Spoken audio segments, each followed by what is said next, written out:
செருப்புகளை அள்ளிச் சென்ற தூய்மை பணியாளர்கள்.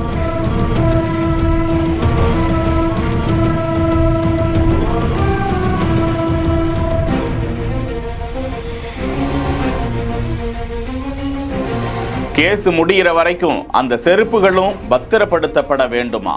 கிடங்கில் பாதுகாக்கப்பட்டிருக்கும் காலணிகள்.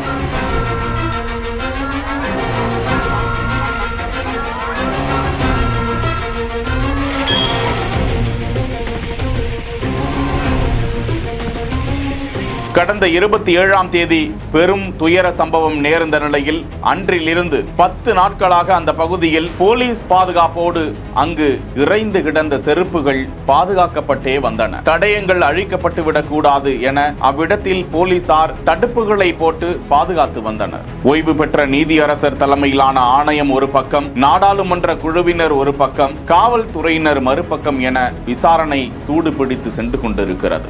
அவ்விடத்தில் 24 மணி நேரமும் போலீசார் பாதுகாப்பும் போடப்பட்டிருந்தது. இந்த நிலையில்தான் அதிகாரிகள் உத்தரவின் பேரில் அந்த செருப்புகள் அனைத்தும் அங்கிருந்து 10 நாட்களுக்கு பிறகு தற்போது அகற்றப்பட்டிருக்கும் நிலையில் அந்த செருப்புகள் மாநகராட்சி வண்டியில் ஏற்றப்பட்டு பாலமால்புரத்தில் இருக்கக்கூடிய குப்பை கிடங்கில் அது பாதுகாப்பாக வைக்கப்பட்டுள்ளதாக தகவல்கள் கிடைத்துள்ளன. விரைவில் விஜய் 41 பேரின் குடும்பத்தினரையும் நேரில் சந்தித்து ஆறுதல் கூற இருப்பதாக தகவல்கள் கிடைத்திருக்கிறது. செய்திகளை வழங்குவோர் GT Holidays, Aalaya cotton dhotis and shirts, Medway hospitals.